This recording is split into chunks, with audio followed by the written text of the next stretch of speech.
أعوذ بالله أعوذ بالله من الشيطان الرجيم. بسم الله الرحمن الرحيم. الحمد لله رب العالمين وبه نستعين على أمور الدنيا والدين. اللهم صل على سيدنا محمد الفاتح لما أغلق والخاتم لما سبق ناصر الحق بالحق والهادي إلى صراطك المستقيم وعلى آله وصحبه حق قدره ومقداره العظيم. سبحانك لا علم لنا إلا ما علمتنا إنك أنت العليم الحكيم.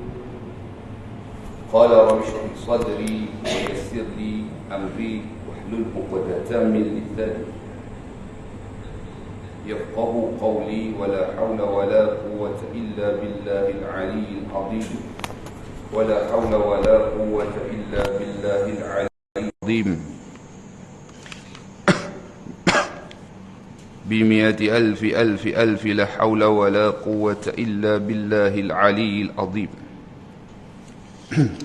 نوينا تعلم وتعليم وتذكر وتذكير والإفادة والاستفادة والحث على التمسك بكتاب الله وبسنة رسول الله صلى الله عليه وسلم والدعاء إلى الهدى والدلالة على الخير ابتغاء وجه الله ومرضاته وقربه وثوابه.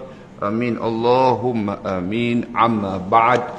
السلام عليكم ورحمة الله تعالى وبركاته.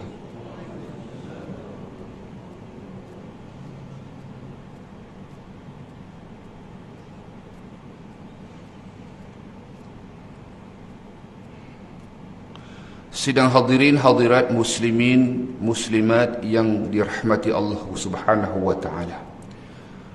Wabil khusus jamaah surah An-Nur section 20 Shah Alam Selangor Darul Ihsan. Syukur kehadrat Allah Subhanahu wa taala dapat kita sama-sama berkumpul pada bulan yang penuh barakah ini, yang mana pada sisi orang Arab bulan ini Rabiul Awal asal muasalnya bukanlah suatu bulan yang terkenal di kalangan orang Arab, berbeza dengan bulan-bulan yang lain, yaitu seperti bulan yang digelar Ashharul Hurum, ya, bulan-bulan seperti Muharram, bulan-bulan seperti Zulqaidah, Zulhijjah, dan juga bulan Rajab. Begitu juga dengan hari Isnin. Hari Isnin di kalangan orang Arab, hari Isnin itu bukanlah satu hari yang terkenal di kalangan orang Arab juga. Kerana antara hari-hari yang dianggap mulia oleh orang Arab adalah seumpama yang sedia kita maklum, contohnya Sayyidul Ayyam, penghulu segala hari, yakni hari Jumaat. Itu bagi orang Arab juga dianggap sebagai hari yang mulia. Bagi orang Yahudi, kita pun maklum bahawa hari Sabtu bagi mereka, hari Sabtu bagi mereka. Kalau orang Nasrani, hari Ahad, cuti Ahad.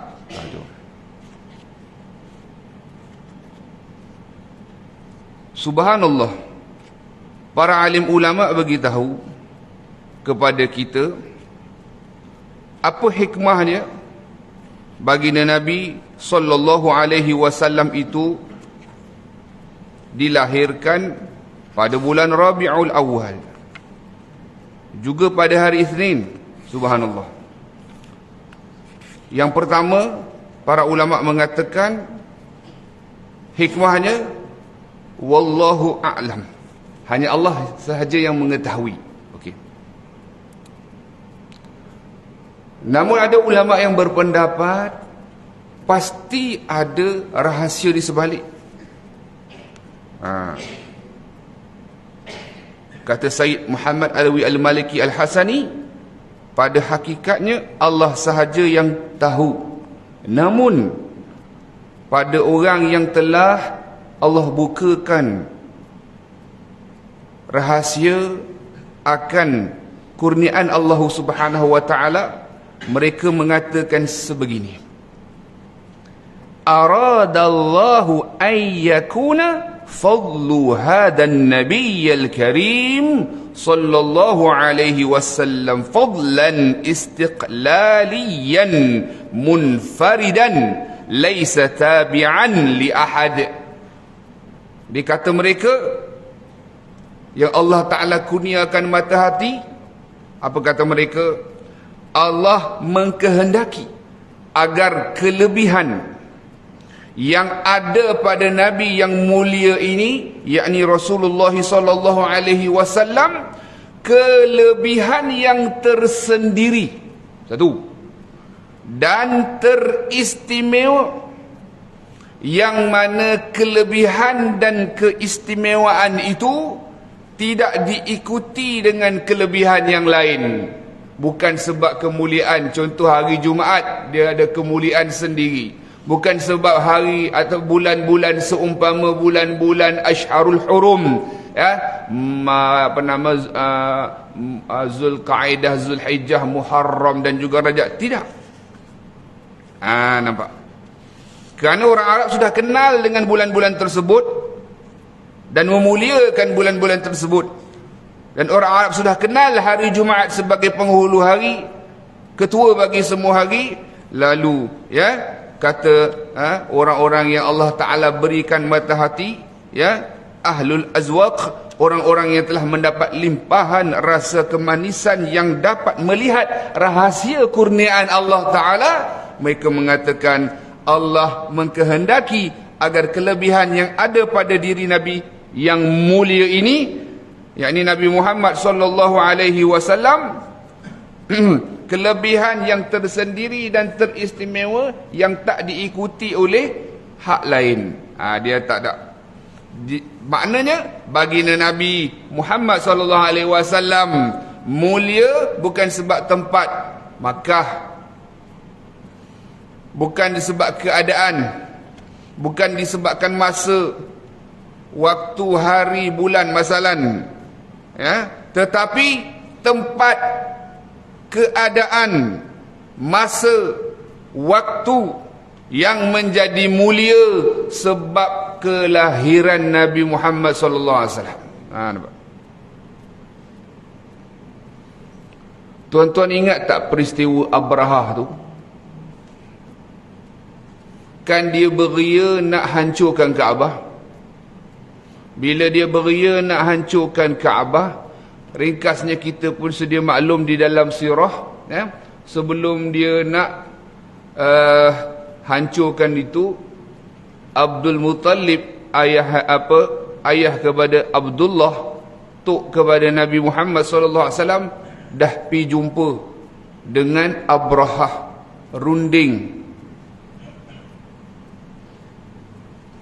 Masa nak runding tu, Abrahah tekad juga nak menghancurkan Kaabah. Lalu Abdul Muttalib kata begini, aku cuma nak hak 100 ekor unta yang hang sita tu sebelum nak mai masuk. Lalu Abrahah yang sebelum itu dia kagum dengan Abdul Muttalib, kewibawaan yang ada pada atuk baginda Nabi Muhammad SAW, berkat baginda Nabi SAW itu. Maka dia kata, itu saja yang kau nak minta? Kau tak kisah ke apa nak berlaku kat Kaabah, aku nak hancurkan? Maka apa kata Abdul Muttalib? Kata beliau, unta-unta tu milik aku. Namun Kaabah Kaabah tu dia ada tuan dia.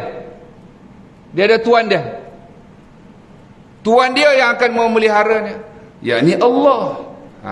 Sebab itu untuk pagi ni, for a fact, a true fact, Abdul Muttalib, ayahanda Nabi Abdullah, ibunda Nabi Siti Aminah, pakcik Nabi Abu Talib, tak ada dalam riwayat mereka ni pernah sembah berhala. Boleh faham? Ditambah lagi mereka ni, selain Abu Talib, adalah ahlul fatrah, zaman yang mana tak diutuskan Nabi dan juga Rasul alaihi wassalatu wassalam. Nabi Isa diangkat ke langit usia 33. Rasulullah SAW diutuskan usia baginda 40 tahun. Antara tu within that period of time dia ada gap. Ulama khilaf antara 5 ke 800 tahun. Ada yang menyebutkan 600 tahun. Ala kulli hal, waktu tersebut nama Ahlul Fatrah, golongan yang hidup pada zaman tersebut tidak diazab siksa oleh Allah kerana tak diutuskan Nabi dan juga Rasul. Apa yang nak kita sampaikan tadi, kes yang tadi, Abdul Muttalib minta unta tu dan tak kata apa-apa, tak minta nak pertahankan Kaabah itu. Abrahah tak faham. Mula-mula dia kagum dengan Abdul Muttalib hingga dia tak duduk pada dia punya singgasana pun dibawa. Dia tak duduk atas singgasana dia turun menghadap dengan Abdul Muttalib. Sebab daripada jauh dah nampak kewibawaan dia, ada haibah. Tapi bila dia dengar tu dia di balik. Dia tak faham. Bila Abdul Muttalib kata Kaabah tu ada tuan dia, dia yang akan memelihara, yang akan menjaga dia. Dia tak faham. Sebab dia ingat dia punya kegagahan, bala tenteranya, gajah yang dibawanya dan sebagainya. Dia satu jadi gah lah. Orang Arab mana ada gajah-gajah tu. Dia bawa tu memang something lah, kan. Yang dia tak tahu apa dia, benda tadi tu. Dia kata macam ni lah, balik beritahu kepada penduduk Makkah, keluar daripada Makkah. Aku tak nak bunuh siapa-siapa, aku nak hancurkan Kaabah saja, kata dia. Baik, itu yang berlaku. Maksud yang berlaku, Abdul Muttalib kembali mengarahkan penduduk Makkah untuk tinggalkan Makkah, evacuate Makkah, supaya agar tidak terbunuh dengan tentera Abrahah. Semua keluar, tuan-tuan dan puan-puan. Siapa yang tak keluar? Siapa ingat? Pagi-pagi Ustaz dah bagi kuis dah. Aduh. Tak ada tuan-tuan. Mereka kata sel kena otak kena menyambung. Mereka kata kena minum susu. Tak ada. Minum air pun boleh. Tak masalah. Minum air sikit. Sambil saya minum air. Bukan tuan-tuan tengok. Tuan-tuan macam tak biasa kita ni.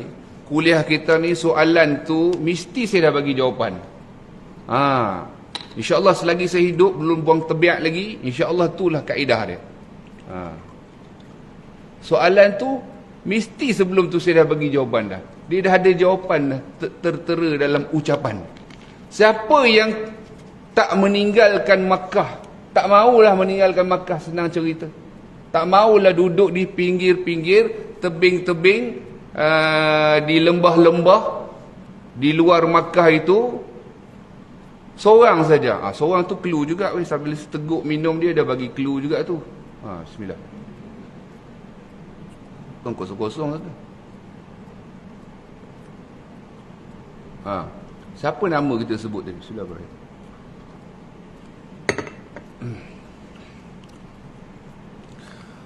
Seorang saja yang tak keluar daripada Makkah ibunda Nabi Muhammad sallallahu alaihi wasallam, Siti Aminah.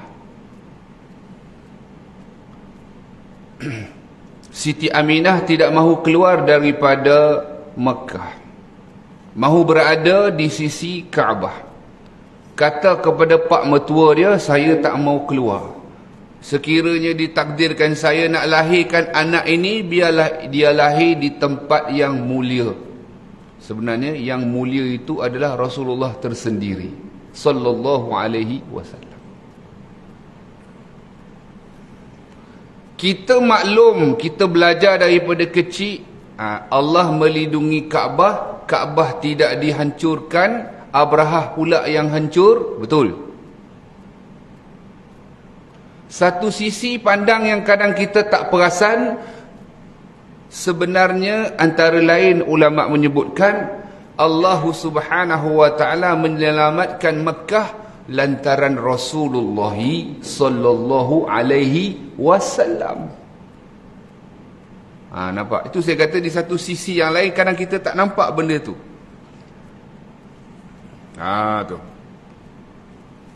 Tu. Subhanallah. Siti Aminah tidak keluar daripada Makkah.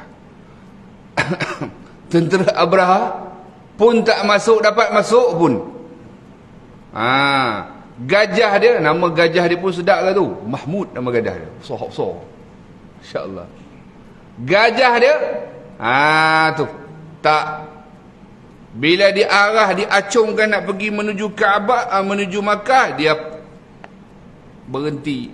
Dia bila dia pusing sendiri, nak patah balik, dia bergerak sendiri. Macam automated pula. Dia nak patah balik tu kan. Bila dia acung, macam ni lah kalau menghadap sini kan, pergi Makkah. Bila dia ke sini, bila dia sendiri ke sini, dia nak, senang cerita, ini binatang pun reti. Boleh faham? Binatang pun reti.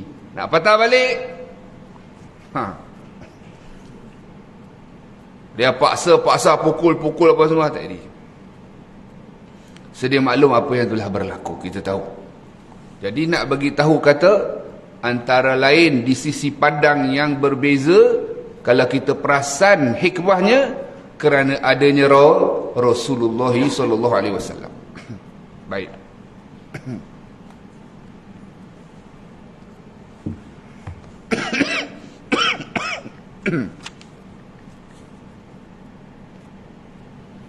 Tajuk kita yang diberi, Haji Razak bagi tahu, masya-Allah, tajuk orang putih dia, I love Muhammad sallallahu alaihi wasallam.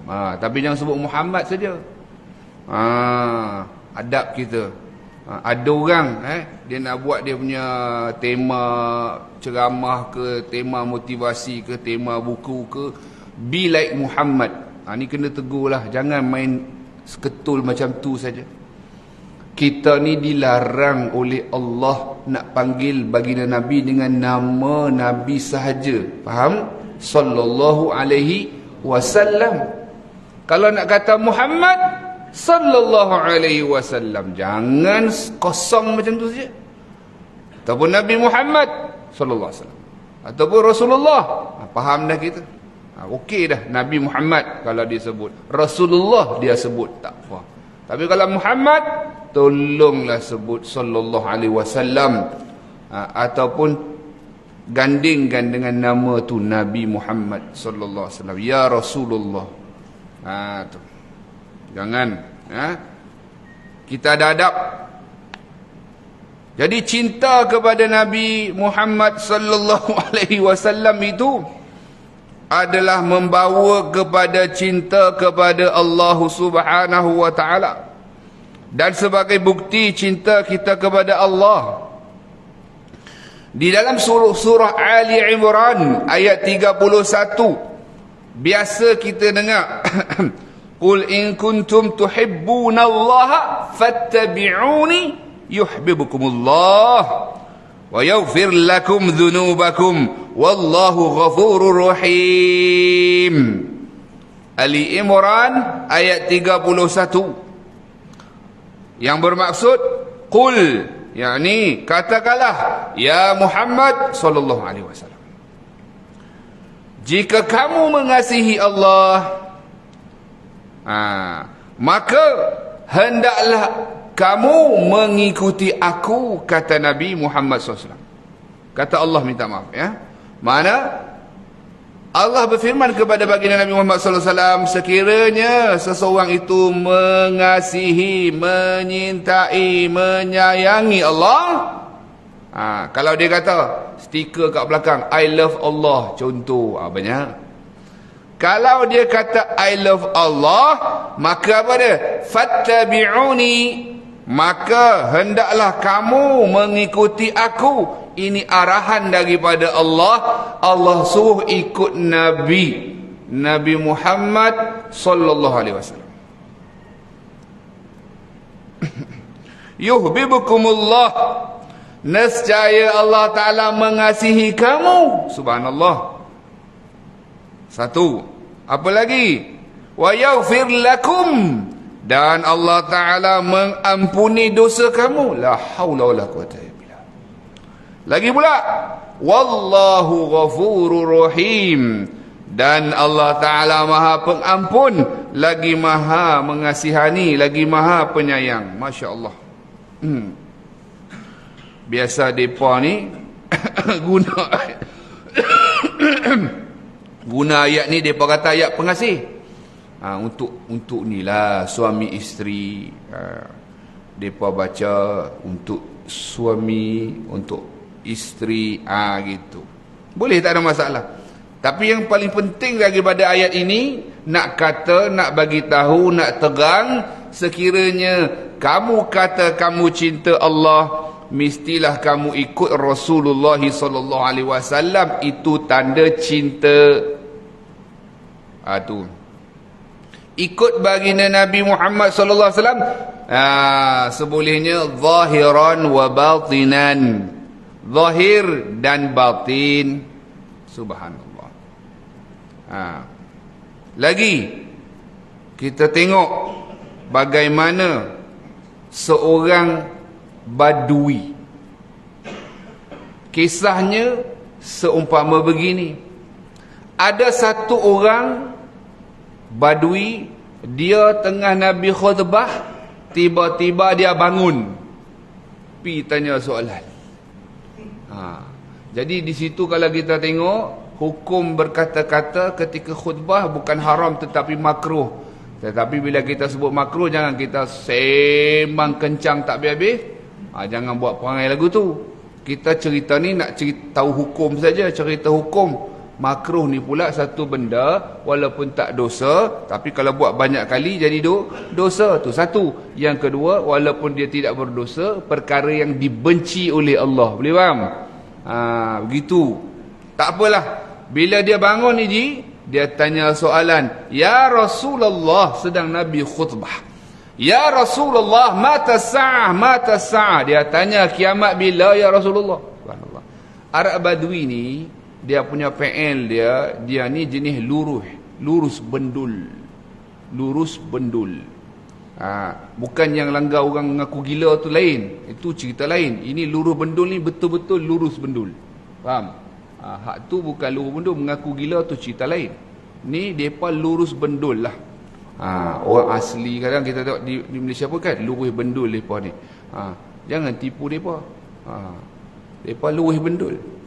Dia tanya mata sa'ah. Sahabat yang ketika itu tengok, ni macam kenal ni. Faham tak? Ini macam kenal ni. Macam kita ni macam kenal ni. Jadi siapakah dia? Subhanallah. Yang tanya soalan tadi tu, dia juga pernah melakukan satu peristiwa yang sahabat tak boleh lupa. Dia pergi kencing dekat masjid di Nabi gitu. Gitu. The same person. So they remembered. Bila dia remembered, dia geram. Geram bukan pasal apa. Hari tu kira tak settle lagi. Kenapa kira tak settle? Begini, masa dia kencing tu, dia kencing, sahabat dah geram. Pasal dia kencing, kencing, sahabat dah geram. Sahabat dah kumun dia, cengih sahabat nak geram. Siapa pun tak siapa pun kalau standard lah tu marah. Tak kira standard KL ke standard Kelantan ke standard Kedah, sama memang orang marah. Kan? Kencing macam tu. Kemudian sahabat dah geram, tapi Rasulullah tak marah. Rasulullah kata, biar dia habis urusan dia dulu. Masya Allah. Itu satu. Yang kedua, Nabi kata, pergi ambil air. Pergi ambil air, pergi jirus. Bersihkan. Kita bukan macam lantai kita lah ni. Ada kapet, tuan pengurusi, tuan imam, garu kepala kita. Gitu. Kan lantai dia lantai pasir. Tak apalah. Okey, ambil air, jirus. Lepas tu, pas dia dah habis hajat, dah jirus tu, Nabi panggil. Nabi tak marah. Nabi kata, Nabi explain, wahai saudaraku di kalangan bahasa Arab. Nabi selalu kalau Arab Badui ni, Nabi bahasakan macam tu, muliakan dia. Walaupun dia kira ialah macam orang ni lah, Badui kan. Kerana Nabi kata, wahai Arab, ya, tak boleh kamu kencing dekat situ. Ini tempat mulia, tempat sembahyang. Tak boleh kamu kencing begini. Sebab tu kalau tuan-tuan mengaji dalam kitab Bahjatul Wasail, syarah kepada Masailut Ta'lim, iaitu syarah kepada kitab Ar-Risalatul Jami'ah, dia ada sebut maksiat kemaluan. Maksiat kemaluan bukan sahaja zina, liwat dan sebagainya. Maksiat kemaluan termasuk kencing dalam masjid, contoh, menguturi masjid. Contohlah, ni ada disebut, walaupun nampak macam remeh je, termasuk maksiat dalam maksiat kemaluan. Baik. Jadi dia Nabi sebut begitu. Kemudian Nabi kata tak boleh lain kali ni. Kemudian Arabi tu dia accept lah, dia terima. Dan dia mengaku kesalahan dia. Tapi saya sebutkan tadi, kan ingat tak keyword tadi, dia lurus, jenis bendul lah kan. Jadi dia kata, wahai Allah, ampunilah dosa aku dan dosa Muhammad. Padahal Nabi tak ada dosa pun. Jangan ampun dosa puak-puak ni. Puak-puak tadi yang nak marah dia tadi, yang nak kerumun dia tadi, yang cengih tadi. Kata, tak habis cerita ni. Tak habis cerita. Sahabat geram. Tapi Nabi SAW begitu diplomatik dan begitu menghalusi. Apa kata Nabi SAW? Jangan kecilkan rahmat Allah. Jangan kecilkan skop. Padahal dia tak faham. Dia rasa macam Nabi macam ni approach dia. Sahabat begitu. Nabi kata jangan kecilkan rahmat Allah. Minta ampun kau semua. Tengok Nabi SAW. Tu kata kes tak habis tu, faham? Lepas tu tiba-tiba dia tanya. Kan? Setelah beberapa ketika, muncul lagi dia, the same person, angkat tangan, bangun tanya. Jadi sahabat tengok, dia lagi. Bila dia tanya, Rasulullah masa tengok, senyum. Dia lagi jugalah begitu. Kemudian Nabi SAW kata, Nabi tanya dia balik, apa persediaan kamu untuk menghadapinya?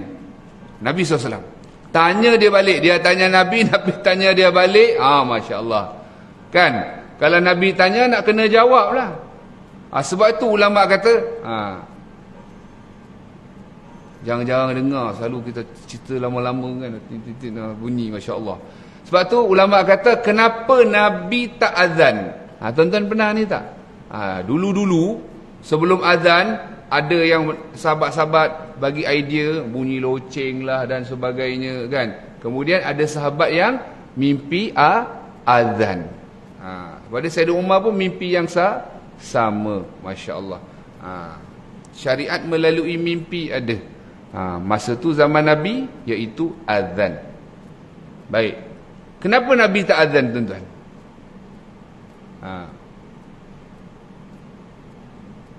Sebenarnya ni rahmat. Soalan ni susah ke? Saya pun cuba gaul kepala juga tu. Kenapa Nabi tak azan? Sebab ulama kata kalau Nabi azan, Nabi panggil hayalas solah, kan? Orang tak datang, boleh faham? Sahabatlah tak datang. Apa hukum dia? Faham Rahmat Nabi SAW. Benda simple kan kita nampak benda macam tu. Tu. Sebab tu kalau kita ngaji fiqh, dia ada perbahasan. Mana lebih mulia, imam ke muazzin? Dua-dua dia ada hujah dia. Kenapa muazzin lebih mulia ataupun kenapa imam lebih mulia? Kalau imam kata Nabi tak pernah jadi muazzin, Nabi imam semata. Kalau muazzin dia ada kelebihan yang disebut dalam hadis, dia punya pahala begini-begini, masuk syurga begini-begini. Tu. Adalah perbahasan dia kalau kita ngaji fiqh dalam kitab Bushrul Karim dia ada sebut. Tu. Baik. Tadi apa tadi? Dia tanyakan soalan. Mata sa'ah. Nabi tanya, apa persediaan kamu untuk menghadapinya? Bila Nabi tanya, kena jawab tak, tuan-tuan? Kena jawab. Tapi dia fikir.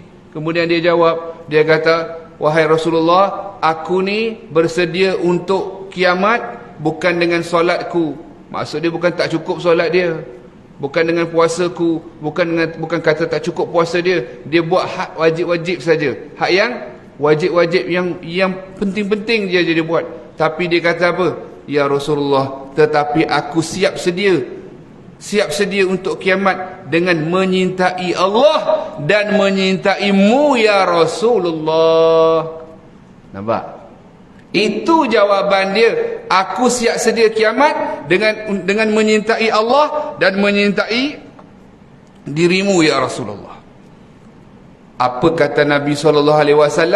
Nabi kata SAW, kamu akan bersama dengan orang yang kamu cintai di akhirat nanti. Allah.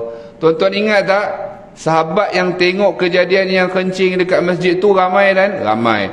Sahabat yang juga dengar persoalannya, ditanya balik oleh Nabi, kemudian dia jawab, kemudian Nabi jawab, pun ramai. Faham?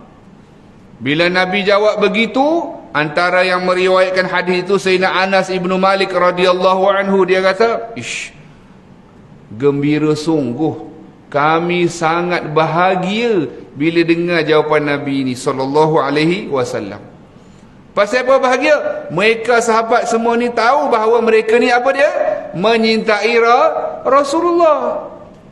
Dan mereka tahu bahawasanya mereka yakin sungguh bahawa mereka menyintai Nabi Muhammad SAW. Maka mereka berharap mereka dapat bersama dengan Rasulullah SAW di akhirat nanti. Dia jadi macam satu plot twist lah. Maksudnya bukan apa, mula-mula teringat si Arabi tu, dia buat apa? Kemudian berkat dia tanya tu, walaupun kira macam spontan dia tanya tu, Nabi pun tanya balik spontan, patut dia jawab, patut Rasulullah jawab balik, dapat satu pencerahan dan satu kegembiraan lagi, kebahagiaan. Bila Nabi sebut apa? Kamu akan bersama dengan orang yang kamu cintai di akhirat nanti. Allah seronok. Dia boleh jadi macam tu.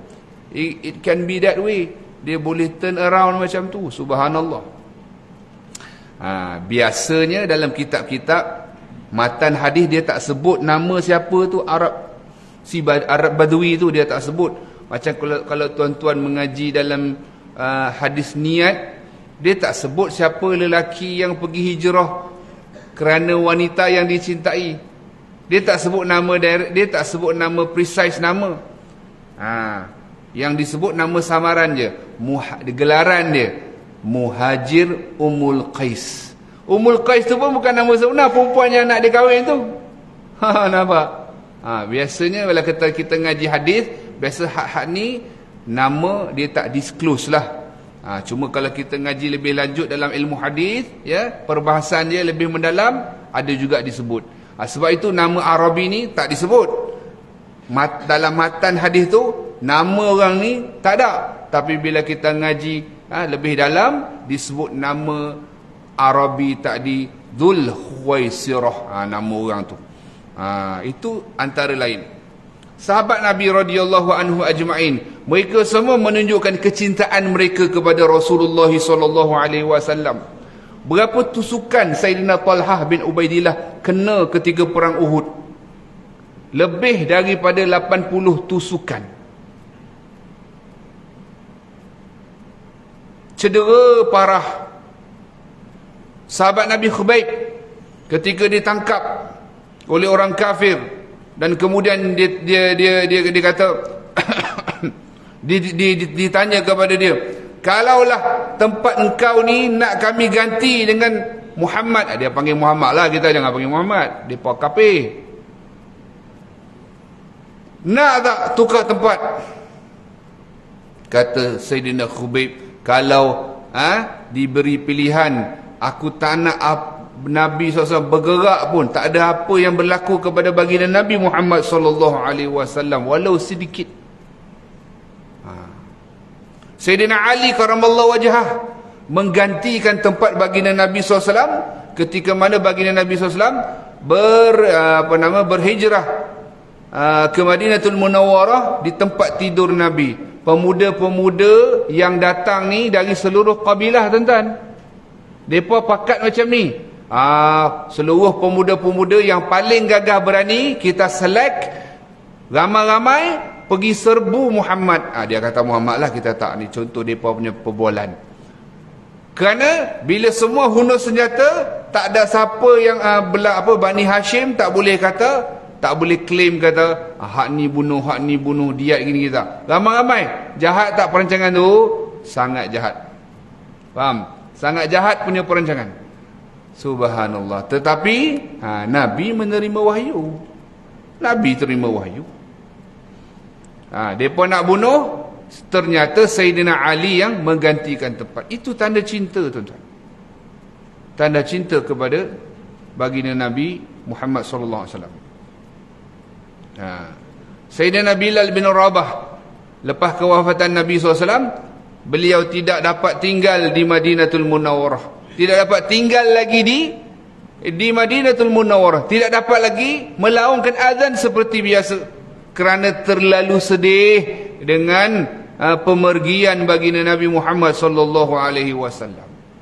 La ilaha illallah Muhammadur Rasulullah sallallahu alaihi wasallam.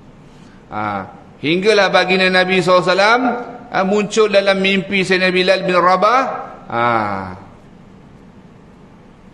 dan tanya, lama tak jumpa aku, tak ziarah aku. Allah, Sayyidina Bilal sedih. Sayyidina Bilal sedih, dan berangkatlah dia menuju ke Madinah. Dalam sepanjang perjalanan menangis, sedih, rindu kepada Nabi Muhammad sallallahu alaihi wasallam. Ringkasnya, tu. Bila sampai, sahabat-sahabat besar minta Sayyidina Bilal untuk azan. Semula refuse. Refuse bukan kerana apa? Bukan menolak saja-saja, kerana tak tahan sedih. Bila tak tahan sedih, muncul, datanglah kedua cucu baginda Nabi SAW, Sayyidina Hasan, Sayyidina Husain radhiyallahu anhuma, minta, wahai pak cik Bilal, minta tolonglah, kami nak dengar azan. Pak cik Bilal, tolong azan. Permintaan kami. Sayyidina Bilal bin Rabah tidak mampu menolak radhiyallahu anhu akan permintaan cucunda Nabi Muhammad sallallahu alaihi wasallam radhiyallahu anhuma. Maka beliau pun azan. Bila azan, bila Sayyidina Bilal azan, Allahu Akbar, Allahu Akbar.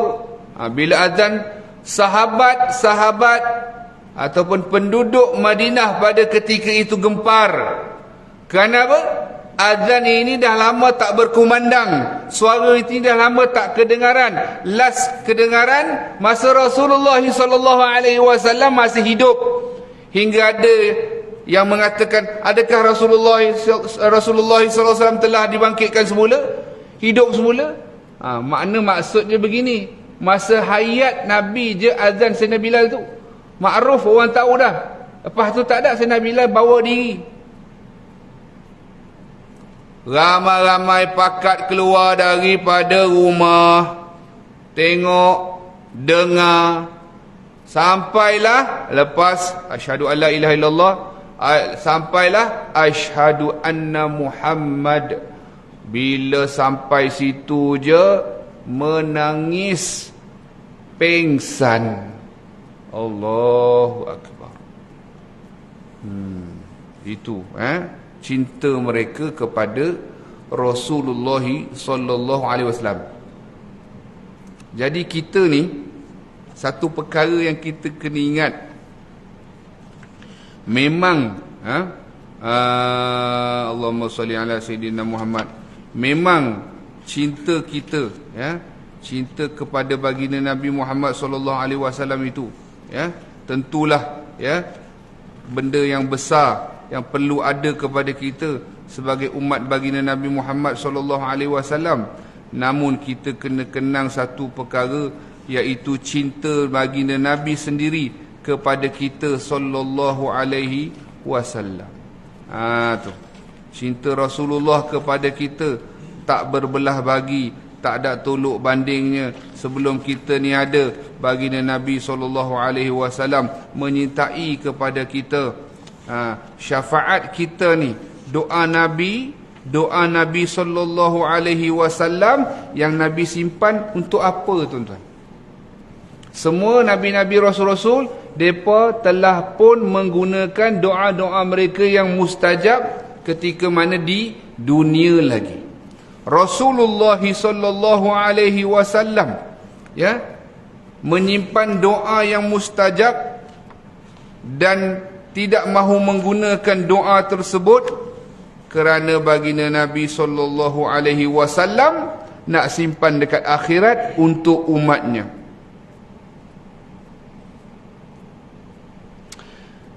Nabi ni sallallahu alaihi wasallam, Siti Aisyah radhiyallahu anha, pernah pada satu ketika dia lihat Nabi Muhammad SAW dalam keadaan gembira. Lalu Siti Aisyah berkata, "Ya Rasulullah, doalah kepada Allah untukku." Lalu Rasulullah SAW berdoa, "Allahumma ighfir li Aisyata ma taqaddama min dhanbiha wa ma ta'akhkhar wa ma asrar wa ma asarrat wa ma a'lant wa ma a'lanat."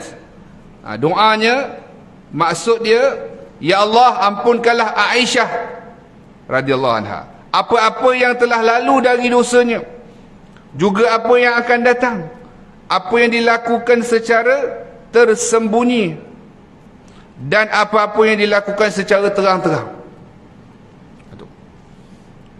Sayyidatina Aisyah radhiyallahu anha ketawa, seronok, suka Nabi doa, seronok. Lalu Rasulullah bertanya, "Adakah kamu gembira dengan doaku?"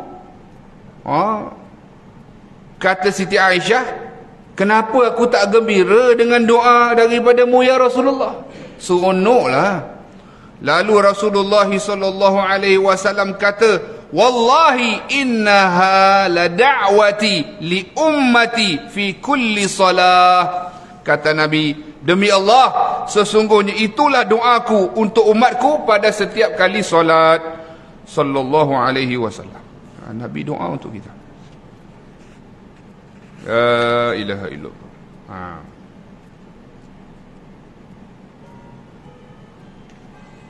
Bahkan Allah Subhanahu wa taala sendiri merakamkan ambil berat Nabi. Bukan kata kita I love Rasulullah, I love Muhammad SAW, we love Rasulullah, we love Muhammad SAW. Bukan takat tu. Allah sendiri merakamkan, bukan hak kita, hak Nabi, diri Nabi. Allah rakamkan dalam Al-Quran. Kita biasa dengar, laqad ja'akum rasulun min anfusikum azizun alaihi ma anittum harisun alaikum bil mu'minina raufur rahim fa in tawallaw faqul hasbiyallahu la ilaha illa huwa alaihi tawakkaltu wa huwa rabbul arsyil azim. Surah Taubah. Sesungguhnya telah datang kepada kamu seorang Rasul dari golongan kamu sendiri, iaitu siapa? Nabi Muhammad SAW.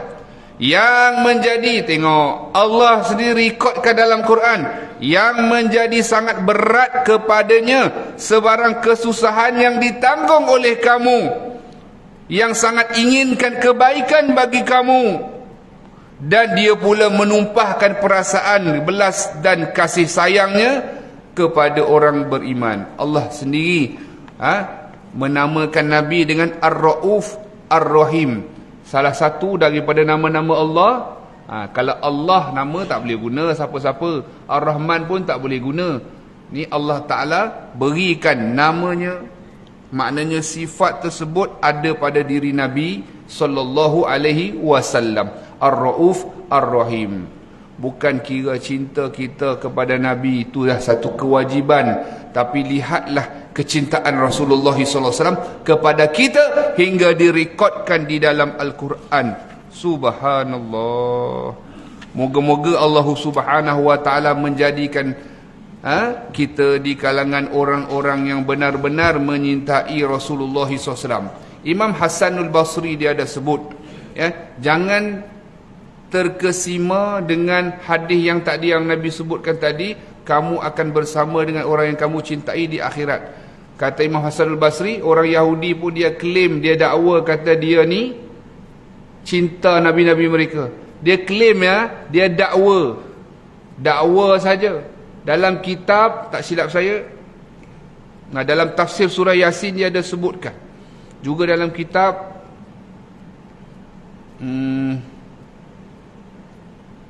Mirqatus Su'ud li Tasdiq, kalau tak silap saya, dia ada sebut Yahudi ni jahat sungguh. Dia bunuh Nabi ni ratusan Nabi dia bunuh. Banyak tak banyak? Ratus ni 3 digit lah, 3 digit. Pernah satu ketika dalam masa 24 jam dia bunuh 74 orang Nabi. Jahat tak jahat? So hang kata hang cinta, buat apa pergi bunuh? Tak ikut satu hal, bunuh lagi, jahat tak jahat? Orang Nasrani pula, dia kata dia cinta Nabi Isa, sampai kata Nabi Isa tu anak Allah pula. Tidak, itu dakwaan je.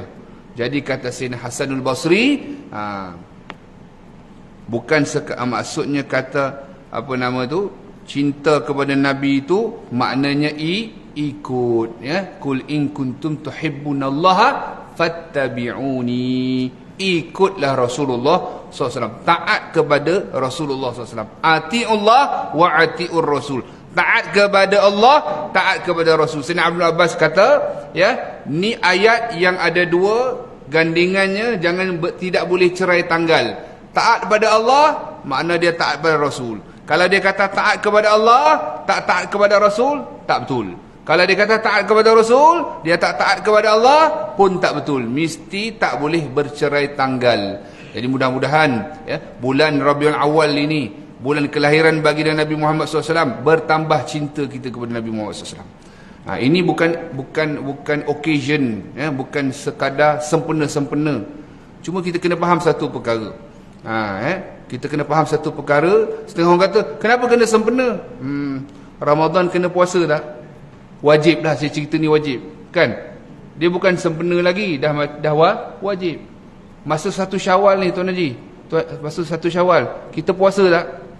Jangan buat pening, makanlah, kan? Meleleh air liur, tengok benda renang pun semua. Alamak, kena puasa. minta maaf, silap pula. Kena tak puasa, minta maaf. Kena tak puasa. Jangan buat pelik. Jadi sempena tu biasa. Time haji, ada tak time dia? Bulan ni, bulan Maulid Nabi. Jangan buat pasal cari dalil pula. Birthday kamu-kamu semua, kamu semua, kamu tak cari dalil. Birthday isteri dia tak cari dalil. Birthday anak dia, birthday diri dia sendiri, dia tak cari dalil. Kat mana? Sebenarnya dalil Maulid Nabi ni banyak. Saya bagi 3 saja tuan-tuan. Tuan-tuan yang nak catat, sila. Bila-bila ada senang, kita hurai. Tulis saja. Surah Yunus ayat 58. Cari tak apa. Nanti bila senang, ada rezeki saya datang lagi ataupun guru-guru lain boleh hurai, alhamdulillah. Tulis saja dulu poin. Tuan-tuan dah kopi teh tarik semua dah siap kan? Kita kena cepat. Dia apa kata, Haji Razak kata dia kena keluar nak Chinese lemak. Dah sampai tu pasal dia ada kat belakang. Tak apa. Tulis je dulu, nanti kita hurai insya-Allah. Surah Yunus 58. Surah Al-Anbiya 107, 107. Surah Al-A'raf 157. Surah Al-A'raf 157, Surah Al-Anbiya 107, Surah Yunus 58. Ada masa nanti kita hurai dengan izin Allah Subhanahu Wa Taala. Cukup. Kalau orang tanya dalil, hak ni 3. Depa kata 1 pun cukup, ini kan pula 3. Faham? Khalas. Untuk Maulid Nabi ni, kalau kita bagi dalil pun depa tak percaya. Sebenarnya depa perlu hidayat, itu saja. Perlu hidayat. Tolong doa untuk depa. Gitu. Perlu doa untuk depa. Kesian. Kerana Nabi ni cinta kita tak ada syarat. Kita ni dosa banyak, Nabi doa tiap-tiap lepas sembahyang kan. Depa tak bagi doa lepas sembahyang macam Tuan Imam tadi. Dia tak bagi. Tapi ada dalil tak doa lepas sembahyang? Dalam Quran pun ada dalil. Tak apalah, kita simpan Haji Razak nanti kalau ingat-ingat saya bagi tahu. Ada belaka. Mesti ada. Ingat ulama pandai-pandai ke? Tak ada. Ini semua ada. Ada. Kadang-kadang kita makan pandai. Pagi nak nasi lemak, petang nak gini. Tu pandai pula kita cari. Hak ni kita tak nak cari. Jawapan dia, ubat dia mesti mengaji. Baru kita reti. Baru kita reti. InsyaAllah kita semua di kalangan yang menyintai dan dicintai oleh Rasulullah sallallahu alaihi wasallam, membawa cinta pada Allah. Amin ya rabbal alamin. Saya mohon maaf salah dan silap. Panjang umur kita bertemu lagi dengan izin Allah. Wabillahi taufiq wal hidayah. Wassalamualaikum warahmatullahi taala wabarakatuh. A'udzu billahi minasyaitonir rajim. Bismillahirrahmanirrahim. Alhamdulillahirabbil alamin wassalatu wassalamu ala asyrafil anbiya'i wal mursalin sayyidina maulana Muhammadin wa ala alihi washabbihi ajma'in. Rabbana taqabbal minna innaka antas samiul alim wa tub alaina innaka antat tawwabur rahim. Rabbana atina fid dunya hasanah wa fil akhirati hasanah wa qina adzabannar. Wa sallallahu ala sayyidina Muhammad wa ala alihi wasallam walhamdulillahil alamin. Tuan-tuan, satu selawat yang boleh kita buat bila-bila masa saja, pendek. Sallallahu ala Muhammad. Apa dia tuan-tuan? Sallallahu ala Muhammad. Kita saya duduk, walau dalam hati ke kita baca, kita boleh 1000 kali itu sat-sat saja. Salawat Jibril tuan-tuan, boleh amalkan dan sampaikan sama-sama kita. Sallallahu ala Muhammad. Assalamualaikum warahmatullahi wabarakatuh. Sallallahu ala